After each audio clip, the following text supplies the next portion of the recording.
PM1 के बराबर होगी। PS1 की value E multiple of PM1 के बराबर होगी। इस PS2 की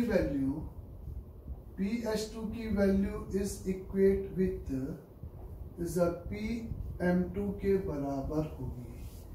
PS2 का value is equate with E multiplied by इससे परपेंडिकुलर डिस्टेंस हॉरिजॉन्टल लाइन बनाना अपने हिसाब से PM2 के बराबर होगी, है ना। तो C ये पॉइंट था, यहाँ पर A और B ये पॉइंट था। इस तरीके से बच्चे नाउ अगर आप यहाँ पे नोटिस करो कि PS1 प्लस PS2 का वैल्यू, PS1 प्लस PS2 का जो वैल्यू है वो आपको क्या मिल रहा है, तो वो PS1 प्लस PS2 का वैल्यू बेसिकली इक्वेट होगा is E multiplied by PM1 and PM2, और ये इक्वेट होगा M1 M2 के बराबर। और M1 M2 अगर तुम देखो तो दोनों डायरेक्ट्रिक्स के बीच का जो डिस्टेंस होगा वो होगा, तो PS1 plus PS2 is equal to E multiplied by, और दोनों डायरेक्ट्रिक्स का सेंटर से इसका डिस्टेंस A बाई E था तो इसका भी A बाई E होगा, तो 2A बाई E होगा। तो PS1 plus PS2 is equate with 2A के बराबर होगा। तो PS1 प्लस PS2 का वैल्यू हमेशा किसके बराबर होगा, 2A के बराबर होगा। तो कोई भी पॉइंट P अगर इस इलिप्स पर है तो उसका sum of the distance from the focus एक कांस्टेंट होता है, और वो जो फिक्स पॉइंट जहां से आप S1 और S2 फोकस की बात करो तो इस फिगर में इसके बीच का जो डिस्टेंस है वो कितना है, दिस प्लस दिस इससे बड़ा है, मतलब ये डिस्टेंस कितना, देखो इसका सम कितना 2A, और इस फिगर में S1 S2 की वैल्यू कितनी है बच्चे, 2AE है कि नहीं। तो now the second definition of ellipse की अगर हम बात करें, the locus of a point whose distance from the two fixed point is constant and the distance between the fixed point is lesser than that constant value is said to be a elliptical path. वो same elliptical path बनेगा if the sum of distance from two fixed point is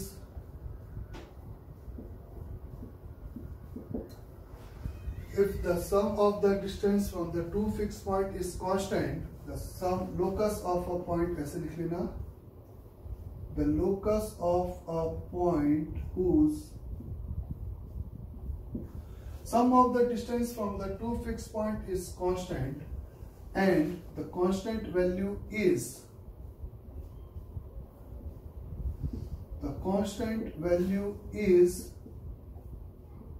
क्या condition होनी चाहिए, is greater than distance between fixed point.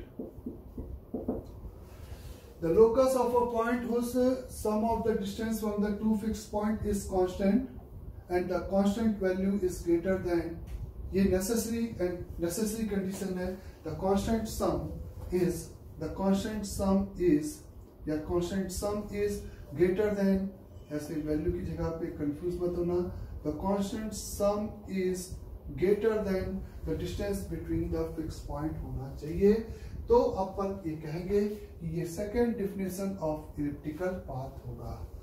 और इस definition में जो fix point है, दो फिक्स पॉइंट है, the fixed point is set to be, the fixed point is said to be is simply a focus and constant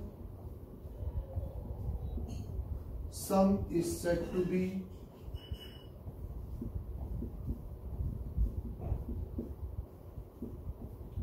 is a length of 2a, major axis की ये length थी, length of major axis.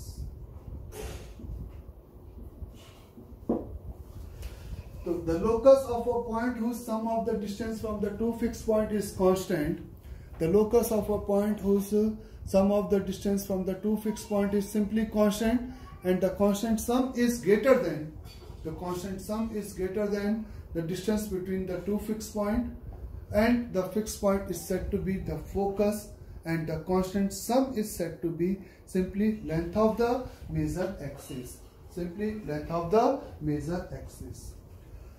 इसमें आपके पास मैंने कहा कि ये minor axis कहलाता है, ये मेजर एक्सिस कहलाता है इस फिगर में, और कुछ और भी इसमें लिख लेना। ए और बी जो पॉइंट थे, ए और बी जो कि इस तरह से मेजर एक्सिस पे पॉइंट थे, वो आपके कहलाते हैं द वर्टेक्स ऑफ इलिप्स।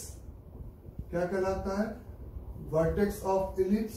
सी जो पॉइंट आप देख रहे हो मेजर एक्सिस और माइनर एक्सिस का इंटरसेक्टिंग पॉइंट, वो इस फिगर में आपका कहलाता है is simply the centre of ellipse, A और बी आपके यहाँ पर इस आपके ए और बी वर्टेक्स ऑफ इलिप्स कहलाएंगे, सी आपका सेंटर ऑफ इलिप्स कहेगा, और PS1 लेंथ ऑफ लेटर सेक्टम मैंने पहले बता दिया। और इस तरह से दो लेंथ ऑफ लेटर सेक्टम होगी, यानी कि 4 एंड पॉइंट ऑफ लेटर सेक्टम होंगे। इस तरीके से तुम मेरे को बोल सकते हो 2a multiplied by 1 minus e square. तो ये एक सेकंड डिफिनेशन ऑफ इलिप्स है। अगर हम इसी में थोड़ा सा कि अगर ये कंडीशन नहीं लिखा होता कि सम ऑफ द डिस्टेंस, तो वो क्या रिप्रेजेंट करता है वो देख लो एक बार बच्चे। कि मैंने आपसे कहा कि इसी का उल्टा केस कि ए और B are the fix point, let is the A and B are two fixed point, है ना। ए और B are the two fixed point such that the PA plus PB is constant की है। Suppose आपको मैंने क्या given है यहाँ पे, is the A and B are the two fixed point and PA plus PB constant है। तो मैंने कहा कि the locus of P is, आप हमेशा उस locus को इलिप्स नाम नहीं देना, वो कंडीशन जब फुलफिल होगी तभी इलिप्स नाम देना। तो locus of the point P is, अगर आपको ये जो constant sum है वो अगर इस AB यानी कि फिक्स पॉइंट्स के बीच का जो डिस्टेंस है, ए बी मतलब डिस्टेंस, ये दिखाई दे रहा है बच्चे, के अगर ग्रेटर देन ए बी है तो आप कहोगे locus of point P is simply ellipse नाम दोगे। अगर आप ऐसे फील करो कि के की value equal to the A B हो जाए तो आपका जो लोकस होगा वो एक सिंपली लाइन सेगमेंट होगा। क्यों? क्योंकि ये ए है और ये बी है। जैसे ही पॉइंट ऊपर जाएगा तो PA प्लस PB AB से बड़ा होगा, सही बात है ट्रायंगल लॉ से। तो K आपका AB से बड़ा होगा, तभी वो एलिप्टिकल पाथ फॉलो करेगा। अगर PA प्लस PB AB के बराबर हो जाएंगे तो ये आपका लाइन सेगमेंट यहाँ पे लोकस होगा। द थर्ड इज, अगर आप मेरे से बोलते हो कि K की जो वैल्यू है गिवन कांस्टेंट आपको अगर AB से छोटा दे दिया जाए तो देयर इज नो लोकस, मतलब ऐसा देयर इज नो लोकस यानी कि कोई भी पॉइंट P इस प्लेन में इस बात को सेटिस्फाइड नहीं कर सकता, क्योंकि मैं लाइन पे लूंगा तो सम AB के बराबर होगा, ऊपर नीचे आगे पीछे लूंगा तो वो सम AB से बड़ा होगा, क्योंकि वो ट्रायंगल इनइक्वालिटी से हम लोग बोल सकते हैं। तो गिवन कांस्टेंट अगर AB से छोटा है तो देयर इज नो लोकस।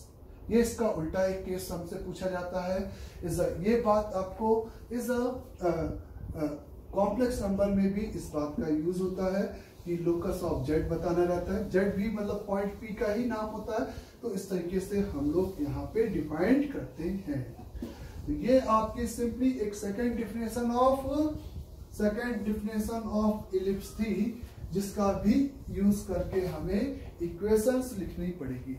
और सेकेंड डिफिनेशन ऑफ इलिप्स के लिए जो पैरामीटर आपको जरूरत है वो क्या क्या है? अगर इक्वेशन लिखनी है तो P का फोकस से सम का डिस्टेंस, तो कोऑर्डिनेट ऑफ बोथ फोकस यानी फोका है, दोनों फोकस के आपको कोऑर्डिनेट की जरूरत है। और आपको किसकी जरूरत है यहाँ पे? Length of is a major axis की जरूरत है। ये बात क्लियर सभी को अच्छे से? फर्स्ट डिफिनेशन के लिए आपको एक फोकस, करस्पॉन्डिंग डायरेक्ट्रिक्स की इक्वेशन और इसेंट्रिसिटी की जरूरत थी। यहाँ पे आपको कोऑर्डिनेट और इस तरीके से PS second definition of ellipse लगाने के लिए दोनों फोकस के कोऑर्डिनेट और लेंथ ऑफ मेजर एक्सिस की आपको यहाँ पर जरूरत पड़ती है। तो जो भी टर्म थे एक बार फिर से देख लेते हैं। अभी तक अपन ने ये देखा कि एक इलिप्टिकल पाथ एक सर्कुलर पाथ जैसा ही प्लॉट होता है, बस वो एक डायरेक्शन से चपटा हो जाता है और वो फिगर इज अ दो लाइन के अबाउट सिमेट्रिक होता है, दो लाइन के अबाउट सिंपली सिमेट्रिक होता है। ये बात सभी को क्लियर है फिगर से। इसमें एक बड़ी लाइन सेगमेंट, बड़ी कॉर्ड होती है, पासेस टू द सेंटर, ये पॉइंट सेंटर कहलाता है। इस फिगर में ये आपका मेजर एक्सिस कहलाता है, ये लाइन आपकी माइनर एक्सिस कहलाती है, ये पूरी लाइन आपकी माइनर एक्सिस कहलाती है।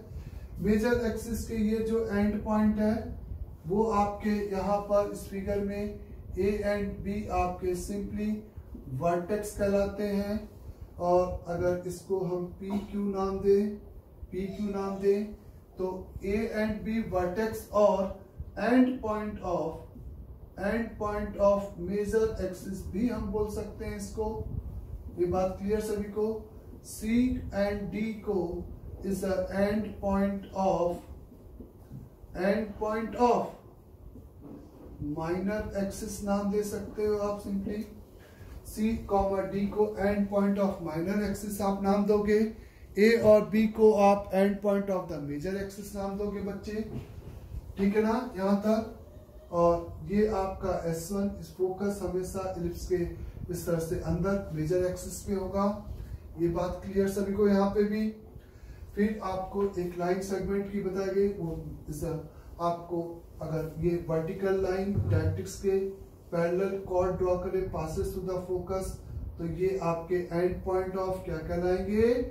And point of major letter sector कहलाएंगे। इसका नाम आप कुछ भी रख दो, A1, A2, A3 and A4, कुछ भी नाम दे दो, है ना? A1, A2, A3, A4 are called end point of lattice vector. End point of lattice vector.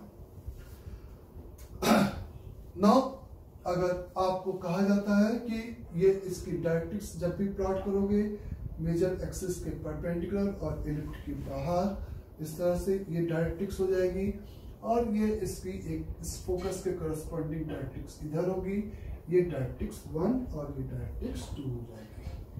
Understand सभी को? कोई भी पॉइंट इस इलिप्स पर है तो उसका फोकस है और डायरेक्ट्रिक्स से करस्पॉन्डिंग डिस्टेंस का रेशियो E के बराबर होगा। कोई भी पॉइंट इस इलिप्स पे है तो उसका दोनों फोकस सेकंड डिफिनेशन के हिसाब से दोनों फोकस से सम ऑफ द डिस्टेंस 2a के बराबर होगा। 2a यानी कि ये लेंथ की बात करें तो लेंथ ऑफ इस फिगर में the length of major axis, इस फिगर में आपको जो फिगर बनाया हो जिसमें आपने इस लेंथ को a लेके चला था, तो लेंथ ऑफ मेजर एक्सिस यहाँ पे कितनी हो जाएगी? 2a हो जाएगी। और जब लेंथ ऑफ माइनर एक्सिस की अगर आप बात करोगे तो वो आपको अभी 2a into under root over 1 minus e square, ये कहां से नंबर आया? वो आपने इक्वेशन निकाली थी ना, एक्स स्क्वायर, जब वो रेफरेंस लाइन मानते हुए तब आपने उसमें एक्स को 0 रखा था, तो वाई इंटरसेप्ट देखना ए आया था, ए into under root 1 minus e square आया था, उसी का डबल ऊपर और नीचे के लिए। तो ये कुछ टर्म होंगे जो कि हम लोग फ्रिक्वेंटली यूज करेंगे इलिप्स के क्वेश्चंस में। Centre c is said to be, अच्छा सी डी की जगह पे इसको पी क्यू लिख दो बच्चे, इसको पी क्यू लिख दो, और C is said to be centre, है ना, C is said to be simply centre of ellipse. Now ये आपका टर्म्स यूज होंगे एक तो।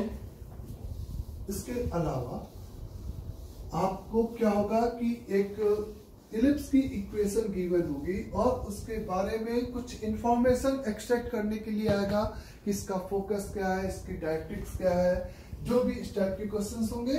या इसके अपोजिट ये होगा कि कुछ इंफॉर्मेशन आपको दिया जाएगा और उससे जो एलिप्टिकल पाथ प्लॉट होगा उस प्लॉट की इक्वेशंस आपको निकालने के लिए आएगी, है ना बच्चे। उसको पहले अपन इसके लिए आपने अभी तक देखा कि एक स्टैंडर्ड ऑफ इलिप्स में x square by A square plus something y square upon B square लिख दो उस कांस्टेंट को, कुछ इसी टाइप की इक्वेशन होती है। इसको हम कहते हैं is the standard form of ellipse. वो ए square into 1 minus e square को मैंने यहाँ पर एक नया कांस्टेंट बी स्क्वायर लिख दिया। स्टैंडर्ड फॉर्म ऑफ ये सिंपली इलिप्स है। आपको एक इलिप्स की इक्वेशन कुछ इस टाइप से दे रखी है, x square upon A square plus y square upon B square is equal to 1। तो अब अगर ये इक्वेशन सिंपली एक्स वाई में है तो हमेशा ये एक्स वाई प्लेन में एक कर्व को प्लॉट करेगी, एक स्केच को प्लॉट करेगी। वो स्केच अगर अपन बनाएंगे कि वो स्केच कैसा होगा, तो वो स्केच बेसिकली सर्कुलर जैसा होगा, लेकिन सर्कल एग्जैक्ट कब होगा जब ए और बी बराबर होंगे। लेकिन अगर ए और बी बराबर नहीं होंगे तो ये बेसिकली आपका एलिप्टिकल पाथ यहाँ पे होगा, समझे। तो इसमें ऐसा जरूरी नहीं कि ये हमेशा बी से बड़ा होगा या हमेशा एक्स इंटरसेप्ट इलिप्स का वाई इंटरसेप्ट से बड़ा होगा। ये बहुत he is a important point मैंने बोला है। इक्वेशंस एग्जामिनर कुछ भी दे सकता है। इफ ए आपका बी से बड़ा है, एक केस ये बना लेते हैं, इफ ए की वैल्यू बी से छोटी है, ए की वैल्यू बी से छोटी है और ए की वैल्यू बी से बड़ी है, हम लोग ने सिंपली दो इस केस में इस इक्वेशंस को कंसीडर कर लिया। आपके पास ये इक्वेशन है, ये इक्वेशन एक्स वाई के अबाउट सिंपली सिमेट्रिक इक्वेशन है। अगर आपको ये जो नंबर यहाँ पे अपीयर हो रहा है वो इससे बड़ा नंबर है, इसका मतलब y को 0 रखा तो x इंटरसेप्ट y इंटरसेप्ट से बड़ा है, और x इंटरसेप्ट अगर y इंटरसेप्ट से बड़ा है तो उसका फिगर इस तरीके से प्लॉट होगा। a अगर b से बड़ा है तो उस केस में सिंपली ये आपका x एक्सिस है इस फिगर में, और ये आपका y एक्सिस है। आया सभी को? जब आपका a b से छोटा है, a b से छोटा है यानी कि x इंटरसेप्ट y इंटरसेप्ट से छोटा है, तो उस केस में आपका जो एलिप्टिकल पाथ प्लॉट होगा वो इस तरीके से प्लॉट होगा। बोलो बच्चों, y एक्सिस इस y एक्सिस और ये x एक्सिस वो इस तरीके से आपका प्लॉट होगा। इस सिंपली एक्स वाई प्लेन में इस क्योंकि इस केस में आपका x इंटरसेप्ट y इंटरसेप्ट से छोटा है। तो अगर हमें इक्वेशन दे रखी है तो सबसे पहले मैं क्या काम करूंगा, उसको एक्स वाई प्लेन में प्लॉट कर लूंगा जिससे कि मेरे को कोई गलती ना हो। गलती कहने का मतलब, अब ये बी स्क्वायर आपने यहाँ पे क्या रखा था, ए square into 1 minus e square. तो इस केस में जब ए आपका बी से बड़ा है तो आपने बेसिकली बी स्क्वायर बराबर ए square into 1 minus e square relation बोला था। तो यहाँ पे ई को अगर ए और बी के टर्म में लिखोगे डायरेक्टली, क्योंकि अब तो ए और बी पता चल गया आपको, तो ये आपका अंडर रूट ओवर 1 माइनस का is simply B square upon A square आ जाएगा। तो इस फॉर्मेट की इक्वेशन की अगर हमें इस फॉर्मेट के इक्वेशन की सिंपली अगर हमें क्या चाहिए बच्चे, इज अ सिंपल, अगर आपको इसेंट्रिसिटी चाहिए तो आपको ये फॉर्मूला लगाना है। लेकिन इस केस में अगर आपने ये सेम फॉर्मूला लगा दिया तो अंडर रूट के अंदर निगेटिव हो गया, तो बेसिकली यहाँ पर ए और बी आपने बदल दिया कि मतलब वो फिक्स लाइन ऐसे ले ली और वो फिक्स पॉइंट ऊपर और नीचे लेकर आपने प्रोसीड किया। तो इस केस में इसेंट्रिसिटी का जो फॉर्मूला चलेगा वो आपका कॉमन सेंस से 1 minus a square upon B square का होगा। ई की वैल्यू यहाँ पे under root 1 minus b square by A square होगी, वहां पे अंडर रूट ओवर 1 माइनस का a square by B square आएगा। ये किसका फॉर्मूला हो गया बच्चे? सिंपली इसेंट्रिसिटी का फॉर्मूला यहाँ पर आपका कहलाएगा। समझ गए यहां तक सभी लोग? इस केस में अगर आपसे कहा जाए कि मेजर एक्सिस क्या होगी, तो मेजर एक्सिस आप मेरे से बोलोगे इज सिंपली एक्स एक्सिस होगी, और आपको दिखाई दे रहा है मेजर एक्सिस, वो line of symmetry major axis होगी, जिसका इक्वेशन आपको पता है कि y बराबर 0 होता है। और यही बात जब आप इस फिगर में बोलोगे तो वो लाइन ऑफ सिमेट्री एक बड़ी लाइन सेगमेंट आपको इधर दिखाई दे रही है, तो यहाँ पर इस फिगर के लिए सिंपली कॉमन सेंस है y एक्सिस होगी, और जिसका इक्वेशन आपका क्या होगा बच्चे? जिसका इक्वेशन सिंपली x बराबर 0 होगा। लाइन ऑफ सिमेट्री दो है, एक बड़ी लाइन सेगमेंट, एक छोटी लाइन सेगमेंट। इसका यहाँ पे अगर आप मेरे से बोलते हो कि माइनर एक्सिस का इक्वेशन क्या होगा, तो माइनर एक्सिस का इक्वेशन सिंपल y एक्सिस होगा, और जिसका इक्वेशन सिंपली x बराबर 0 होगा। और यहाँ पर अगर आप मेरे से बोलते हो तो x एक्सिस होगा, और जिसका इक्वेशन y बराबर 0 होगा। Is the length of major axis क्या होगा? लेंथ ऑफ मेजर एक्सिस क्या होगा? तो वो होगा आपका 2a, क्योंकि आप y को 0 रखोगे तो ये माइनस a,0 और a,0, तो लेंथ आपको 2a मिलेगी, और इस केस में आपको 2b मिलेगी। इज द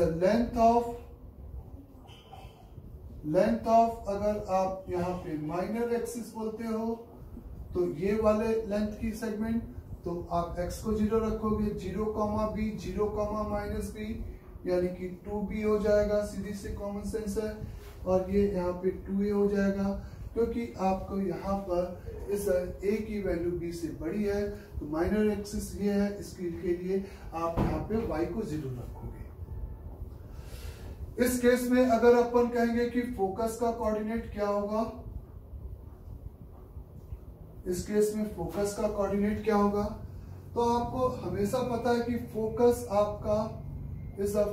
आपका ये लाइन ऑफ मेजर एक्सिस पे होता है, और आपने जो डेरिवेशन किया था उसमें देखो इस लेंथ को a माना था, तो इसका e मल्टीपल आपका a मल्टीपल पे फोकस आया था, और चूंकि ये फोकस कॉमन सेंस है S1 और S2 इस बार x एक्सिस पर है, तो ये यहां से यहां तक की लेंथ a, उसका e मल्टीपल a, तो इस फोकस का कोऑर्डिनेट प्लस माइनस का a,0 होगा।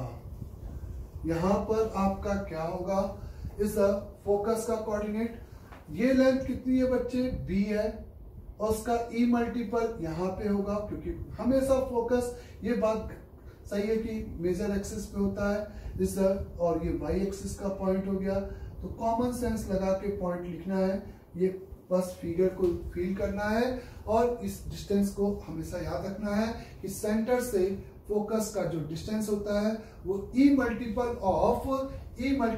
Of is the semi major axis length. Semi क्यों लगा दिया? क्योंकि 2a पूरा था तो सेमी a हो गया कॉमन। इक्वेशन ऑफ डायरेक्ट्रिक्स की बात करो, यहाँ पे द इक्वेशन ऑफ डायरेक्ट्रिक्स की बात करो, तो इक्वेशन ऑफ डायरेक्ट्रिक्स आपको पता है कि एक वर्टिकल लाइन ऐसे होगी, दूसरी वर्टिकल लाइन यहाँ पर ऐसे होगी, तो ये वर्टिकल लाइन की सेंटर से डिस्टेंस अगर ये a है तो इसी का डिवाइडेड बाय e, और वो वर्टिकल है तो x is equate with plus minus A by, बस ये लेंथ है, आपको याद रखना है। और यही लेंथ मैंने शुरुआत में ड्राइव किया था, सेंटर से डायरेक्ट्रिक्स का डिस्टेंस ए बाई ई।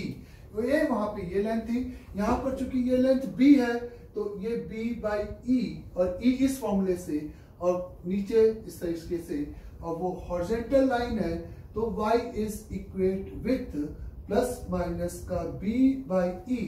ये आपका सिंपली इक्वेशन ऑफ यहाँ पर डायरेक्ट्रिक्स कहलाएगा, इक्वेशन ऑफ डायरेक्ट्रिक्स यही कहलाएगा। फिर अगर आप फिर से कहते हो कि सिंपली इस केस में सेंटर क्या होगा, तो सेंटर आप सिंपली क्या बोलोगे बच्चे मेरे, इस सिंपली सेंटर बोलोगे यहाँ पर इस कितने के बराबर 0,0, वो मेजर एक्सिस और माइनर एक्सिस का पॉइंट ऑफ इंटरसेक्शन। तो ये आपका इस केस में भी 0,0। अंडरस्टैंड सभी को यहां तक। फिर अगर अपन बात करते हैं the length of latest vector, तो अभी आपने देखा कि 2a into 1 minus e square निकाला था मैंने, तो 2a into 1 minus e square, इस केस में b square by A square हो जाएगा, तो 2a into b square by A square, यानी कि ये पूरी लेंथ यहां से यहां तक की पूरी। तो दिस इज इक्वेट विथ ए से एक बन गया द 2b स्क्वायर बाई ए। इस केस में ये लाइन की उधर की बात करें तो the length of latus rectum अगर आप देखो तो यहाँ पे ऑब्वियस है 2a, मतलब अपन ने ये लेंथ a मानी थी, यहाँ पे ये 2b हो जाएगा, बस ये होगा। तो आप लिखोगे द 2b इंटू 1 माइनस का ई स्क्वायर, और 1 माइनस का ई स्क्वायर का वहां से फॉर्मूला देखोगे तो इस बार वो आपको मिलेगा a square by B square, तो ये हो जाएगा 2a स्क्वायर बाई बी। तो लेंथ ऑफ लेटेस्ट रेक्टम इस केस में 2b स्क्वायर, मतलब कि सिंपल माइनर का होल स्क्वायर सेमी माइनर का whole square upon major semi major. Understand यहां तक। इस तरीके से आप लेंथ ऑफ लेटेस्ट रेक्टम लिख सकते हो is the end point of latus rectum अगर लिखना है तो end point of latus rectum कितने end point होंगे, 4, जिसका x कोऑर्डिनेट कितना, x एक्सिस के अलोंग a और y एक्सिस के अलोंग कितना इज द 2b स्क्वायर, ये पूरा है तो b स्क्वायर बाई a। तो यानी कि आपका आंसर प्लस माइनस का a कॉमा प्लस माइनस का b स्क्वायर बाई a, ये आपका सिंपली यहाँ पे लेंथ ऑफ लेटेस्ट रेक्टम का कोऑर्डिनेट होगा। ये सिंपली यहाँ पे आपका and point of latus rectum का कोऑर्डिनेट होगा। इस केस में अगर आप देखो तो आपको पता है कि फोकस इसका यहाँ पे है बच्चे, ये आप ऐसे y एक्सिस के अलोंग जाओगे, ये x एक्सिस के अलोंग, ये लेंथ आपकी इतनी है, ये लेंथ a स्क्वायर b है, तो आप इस पॉइंट तक जाने के लिए x एक्सिस के अलोंग पहले मूव करोगे, a square b b a square by b, तो यहाँ पर इस वाले पॉइंट का आ जाएगा plus minus a square by b comma b e. ऐसे कितने आएंगे, 4 आ जाएंगे, क्योंकि ये 4 end point of the latus rectum यहाँ पर इसके होंगे। तो इस तरह की इंफॉर्मेशन हमें एक सिंपल इलिप्स के इक्वेशन से अगर पूछा जाएगा, एक सिंपली इक्वेशन ऑफ इलिप्स अगर में ये 3 टर्म्स हैं, एक्स स्क्वायर है, वाई स्क्वायर है और कांस्टेंट टर्म है, तो उस कांस्टेंट टर्म्स को 1 बनाकर हम ए और बी को डिफाइन करते हुए फिगर प्लॉट करेंगे कि ए बी से बड़ा है कि बी ए से छोटा है, और उसके बाद हम उसको यहाँ पर प्रोसीड करेंगे। हम उसके बाद यहाँ पर उसको सिंपली क्या करेंगे, प्रोसीड करेंगे। अंडरस्टैंड सभी को यहाँ तक। तो एक इस फॉर्म में हमें इक्वेशन ऑफ इलिप्स दिया रहेगा, जिसके बारे में ये स्टैंडर्ड चीजें पूछेगा, और आपको बस डेफिनेशन याद रखनी है कि इस ए का ई मल्टीपल ये लेंथ हो गई थी, ए वहां पर इस आपको सेमी मेजर एक्सिस को रिप्रेजेंट कर रहा था। इस टाइप की चीजें आपको कंक्लूजन याद रखना है, ठीक है। तो ये एक स्टैंडर्ड फॉर्म ऑफ इलिप्स हो गया, जिसकी हमें इक्वेशन के बारे में इंफॉर्मेशन पूछा जाएगा इक्वेशन देते हुए।